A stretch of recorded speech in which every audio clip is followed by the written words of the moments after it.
Okay, we're going to look at creating a bushing real quick here, and also the format for an STL, the 3D printed part that you're going to send to me, and then we'll look at a couple of dimension issues here as well.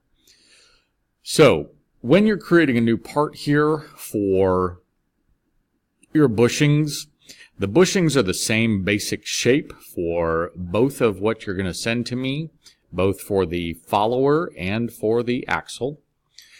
And so you can create these sort of special with regards to that. So I'm going to start with a new sketch here, and I'm going to create a circle here that is 5/8. That's 5/8 of an inch, like it says on the box. That'll give me a 0.625 circle. That's what it divides out to be. Then I'm going to put one that's slightly larger than that, 0.875. But that dimension really is entirely up to you. And then I'm going to do one more circle inside of that. Now this one is going to be a 0.25, but that measurement you need to take with calipers to confirm. If that measurement is different for those bushings, make sure that you have that made. That measurement can be done again with calipers on one of the dowel rods that is over on the workshop side. So we're going to finish sketch. This is going to have a slightly new twist to this. We're going to do extrude first. This is going to be 0.75 inches. And then we're going to hit OK. Now, the extrusion we're going to do next is going to be slightly different here. So, what we're going to do is come to Sketch 1, under your extrusion, open it up, right-click, and we're going to share sketch. When you share sketch, it comes back out and appears so that we can extrude from it again. And that's what we want to do. Now we need to click both the inner circle and the outer circle, and then we need to make sure it's a join, not a cut, and that they're going in the right direction. Once you have all that set up, a 0.125 inch should be about right, and you have the bushing set there. All right. Now, once you save that into your file here, the thing you can do to make this easier on yourself is go File, Save As. After you save it once, change the name from this first one was the follower bushing, so call it follower bushing, to axle bushing. Now that I've got it as axle bushing, they're two different files. And what I'm going to do is I'm going to delete the second extrusion, and then I'm going to delete the first extrusion. What that will do is leave just the sketch that I used. Then I'm going to delete that circle in the middle so that I can put a square in. This will be a 2-point center rectangle. That's the easiest way to do it. Draw it out, and 0.25 by 0.25 inches. And again, you want to measure that on the stick with the calipers for how wide that stick would be going through there. Not how long, how wide. So then I'm going to finish sketch. I'm going to extrude.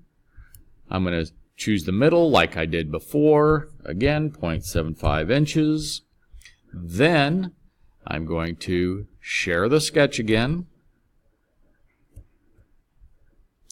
And I'm going to extrude this top part here.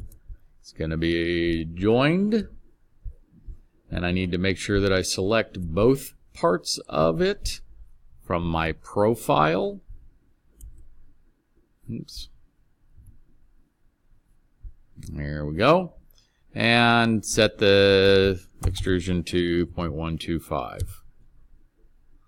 When I look at that, I should see that.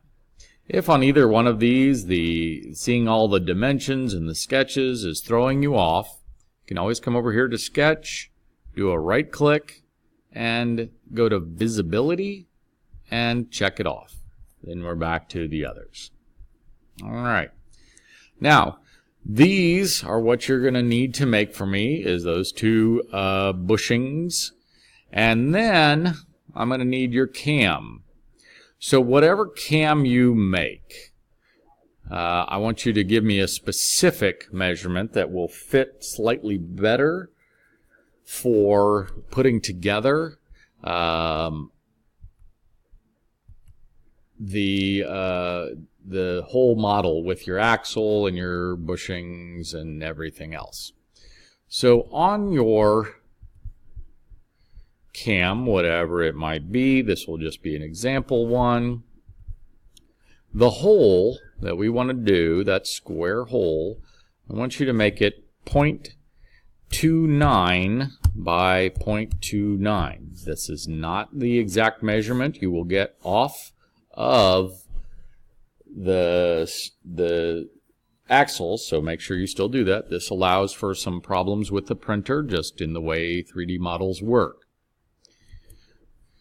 So when I have that done and I've extruded it to the dimension that you've decided, and you have it saved as whatever type of cam it is, I want you to do two things. I want you to submit this cam file as it is, an IPT, whatever the name is, IPT, if it's snail or pear, whatever. Put that onto the Google Classroom, and then we're going to go to File, Export, CAD format. Now, a really important part of this CAD format, two things. We want an STL file, whatever it is, so you should see STL and then only see STL files coming up here if you have any. Then I want you to go to Options down here. Now, in Options, you should see it look like this. The binary format, units centimeter. You need to change the units to inches. Okay? When you export that, and then you can save that. So, on the Google Classroom, submit the CAM, both the part file and the STL file, to the Google Classroom.